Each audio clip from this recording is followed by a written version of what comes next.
Right, so during my honours year, I worked part-time at Auction Alliance as a candidate valuer. My job involved valuing residential property at the time. And later on, when I had graduated, I was offered a full-time job at Auction Alliance as a candidate valuer, full-time. And yes, I then started to value residential and commercial property. And I actually later on landed up heading up the Cape Regional Department. So truthfully, I've always wanted to go into architecture. I had drawn my dream home countless times, built models on our dining room table, and I actually went to a career guidance examination because I was a little nervous resting my entire career on creativity, and also quite enjoy the number side of things. So after that exam, I was actually advised to chat with Kathy Evans at UCT, who headed up the property studies department at the time. And yeah, she was fantastic. She explained the whole program to me, and she pretty much sold it to me on the day.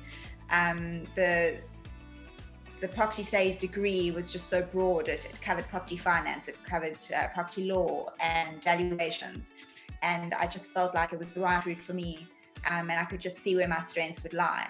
And I actually landed up in my honours year coming top of my class in valuations, and that was during the time that I was working as a candidate valuer. So I think it really helped that I had that practical experience and that theoretical coming in. So look, I do find that I've had many influences on my career. It's hard to pinpoint just one person, and I think that I'll probably have many more going forward. But my parents, first of all, on a personal level, have been there for me completely.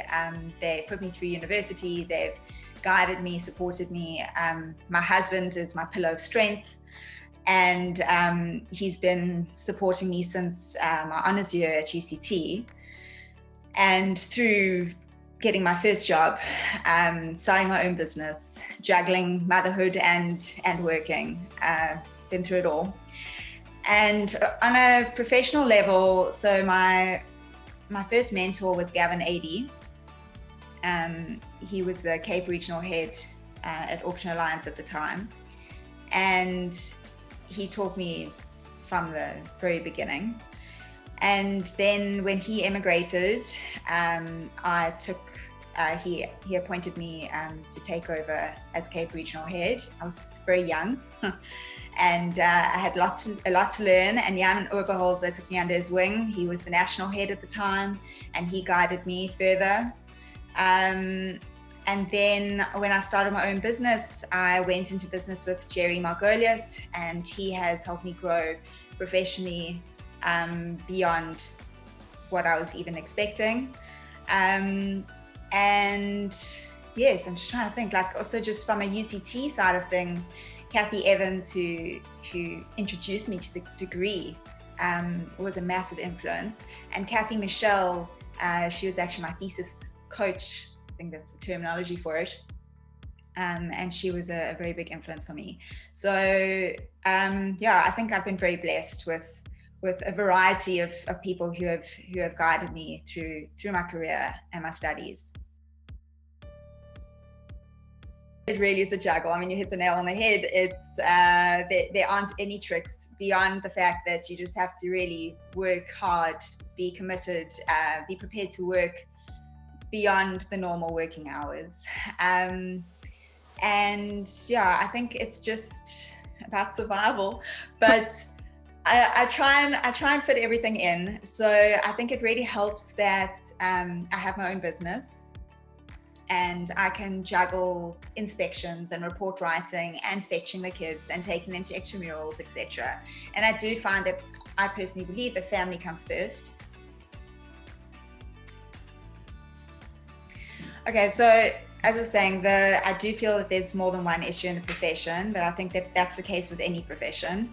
And I think that there's always room for improvement. One of the things that I'd love to improve would be that lack of market data, because a values report is really as good as his or her research. So, and I do feel that, unfortunately, that data is kept quite close to many in South Africa, but abroad, that market data is freely available. So there is definitely room for improvement there. This is definitely not something that can be solved by one person, but it's definitely something that we can try and resolve in the future.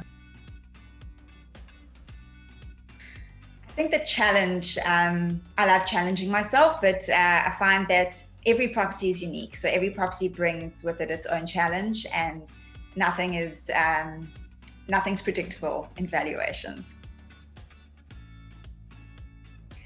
The long hours and the sacrifices that I have to make.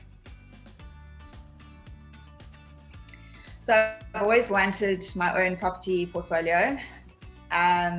If that 10 million rands up for grabs, I'll take it. But I think I'd like to diversify, invest in different types of property, different locations, and yeah. Plettenberg Bay. You know, my parents they've taken us to Plet throughout my childhood, and we've continued this tradition with our children, and it's just a holiday that we really look forward to. It's the place that just relaxes us and brings us all together. I could definitely see myself settling there. I think that it's important to have a good grounding. It's important to challenge yourself, and important to never stop asking questions. Even when you think you know everything, you don't. You'll never stop learning. I wouldn't say I have a favorite type per se. I think that if I'm able to get access into a property quickly, if I'm able to get the property data from the client, if I'm able to get market data, and it makes for a quick, easy, simple valuation, that would be your dream.